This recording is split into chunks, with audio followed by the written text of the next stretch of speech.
Ang Donsol, when I first arrived here, walang kalsada, walang tulay. Ang means of transportation dito, it's either bangka or paglalakad lang. Kumbaga, itong Donsol na ito, sleeping town din ito dati. Yung unang-una, kumbaga, dito na talaga yan nakatira. Marami na talaga, seasonal talaga. Yearly, andito sila nag-stay. Tapos nung mga 1997 yata o 1998, may pumunta rito mga group of hunters. Ang pakay nila, Butanding. At the same time, may dumating dito NGOs, mga non-government organization na ang plano nila gawing tourist destination ang Donsol. Hanggang sa ma-discover na sila na pwede na silang gawing tourist spot. Kaya ang nangyari, yung mga nagpapaalam kung humingi ng permisong manghuli ng Butanding, hindi na napagbigyan kasi hindi maganda. Kumbaga ngayon na discover na siya na naging tourist spot na siya, kumbaga medyo umangat na yung kabuhayan dito sa amin. Kaya yung mga ibang ano rito, mga ibang guys, medyo may matanda na, pero malalakas pa silang lumangoy kasi parating na sa dagat.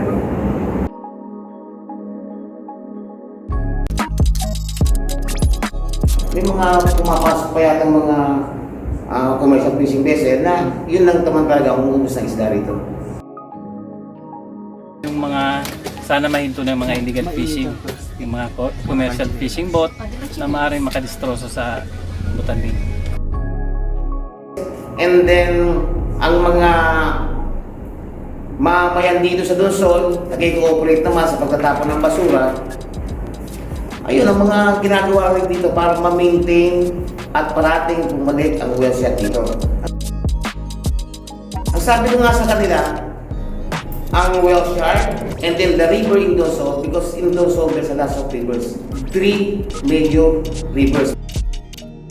As long as hindi na po-pollute ang river dito, hindi mawawala ang whale shark. Kasi most of the food of the whale shark came from the river.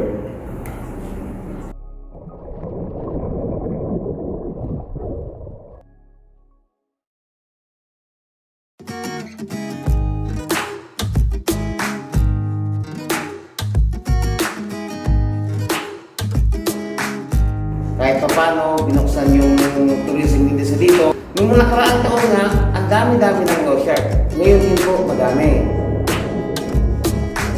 Experience ko ngayon kahit pandemya, may pumupunta pa rin sa aming mga guests. So I came here at Donsol together with my friends, a vlogger, Mr. Dexter Apollo Rubio, and Mr. Geek Adventurer or Pinoy Geek Adventurer from California. And we have also one friend who was actually staying here at Bicol province. Before we head over to diving, we actually had a little orientation from the tourism office about the do's and don'ts of diving with the whale sharks. So Here, as long as tumutupad naman sa mga rules and regulation ng mga guide, ang mga guests. after that, we proceeded to the boat, and we actually find those Butanding, as they call it. Here at Donsol, you need to really look for the Butandings because they're actually migratory species, whale sharks around here at Donsol, because they are actually need to be spotted. They're actually wild species, that's why you need to find them.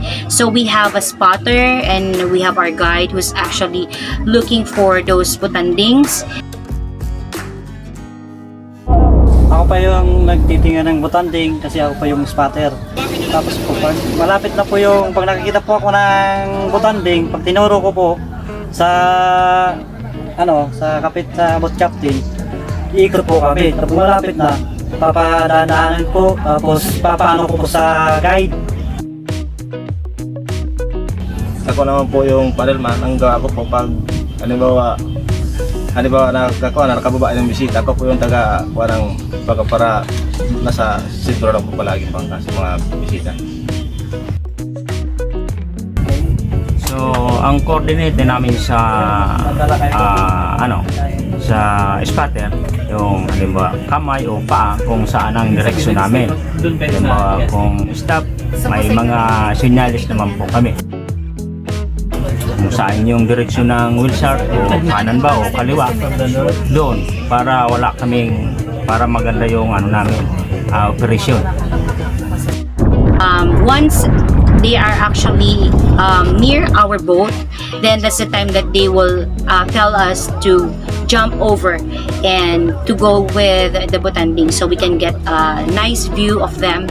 And they're very humongous. They're really huge mammals of the sea. And it mesmerizes my feeling when I saw them because I can only see janitor fish inside the tank, which really too small to see.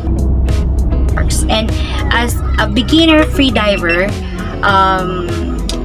it's really hard to follow them because they're too fast.